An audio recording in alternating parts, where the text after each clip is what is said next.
The Silence Breakers, Episode 4. Connector from Episode 3. The silence had cracked. The first gaze had been lifted. The first whisper had been spoken. But silence does not break all at once. It unravels, one thread at a time. The young girl who had spoken, so soft, so hesitant, was now motionless, her eyes wide with shock. Had she really just done that? Yuki's breath came unevenly. Her heartbeat pounded in her ears. For years she had imagined this moment, the day when silence would no longer be absolute. But she had never thought it would be a child who would break it first. The communicator remained still. She did not acknowledge the girl right away, because this was not about her. This was about what came next, and that was Yuki's choice to make. Would she let the silence close again, or would she step forward into the unknown? The next step, finding her voice. Yuki's fingers tightened in her lap. She had already lifted her gaze. She had already seen. And now someone else had spoken, which meant the next fracture, the next step, belonged to her. Her lips parted, but no sound came. The weight of centuries pressed against her throat. The girl who had whispered was waiting. The elders were waiting. Even those who refused to look up, they were waiting too. Waiting for someone to fill the space where silence had once ruled. The communicator had not moved, had not spoken again. She did not need to. She was giving Yuki the space to choose, to either let the silence consume them again, or to step into the unknown. A lifetime of being taught to hold words in was battling against the sudden realization that they were hers to give. Her throat was dry. She swallowed, forcing breath into her lungs, and then, "She is right." The words left her mouth before she could stop them. Her voice was stronger than she had expected, though it still carried a tremor. The girl's head snapped toward her, her expression flickering between fear and something else. Relief. One of the elders stiffened. The others shifted uncomfortably, their kimonos rustling in the otherwise silent hall. But no one stopped her. No one shut her down, because the silence was already breaking, and they could feel it too. The communicator's first words. For the first time, the communicator moved.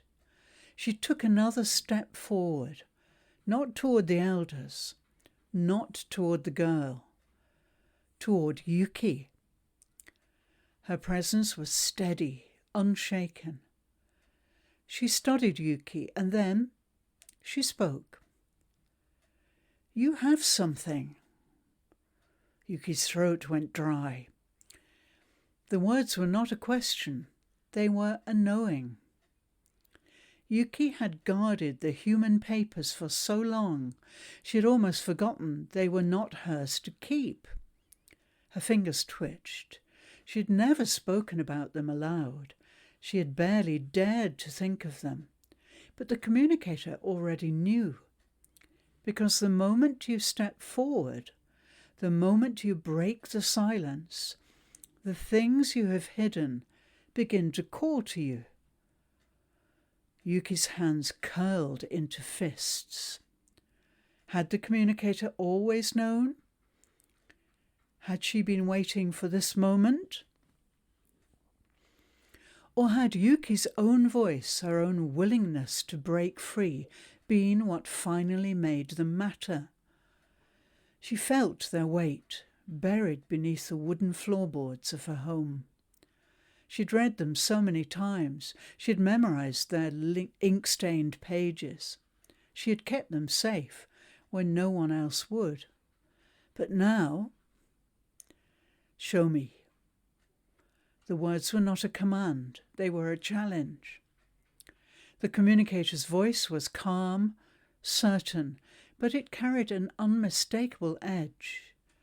She was not just asking for the papers. She was asking Yuki to step forward, to do what no one else had done, to bring what was hidden into the light. And Yuki? She was terrified. She had never felt so afraid. But she had also never felt so certain. She met the communicator's gaze and whispered, "Come with me." The Millionaire Midwife connection, the leap into action. In The Millionaire Midwife, Junko's journey was not just about recognizing the truth. It was about acting on it.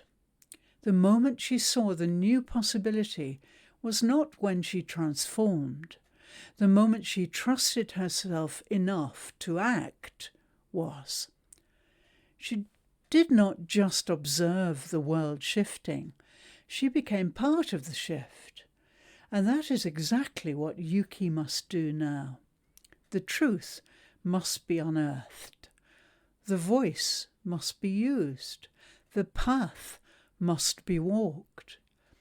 Because silence does not just break on its own. It must be shattered by those who choose to step forward. And Yuki had already taken the first step.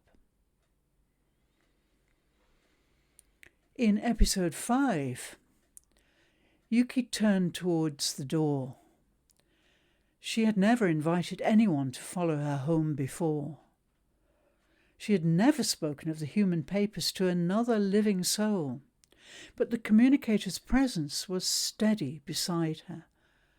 And as they walked through the open doors together, the others did not stop them. They watched.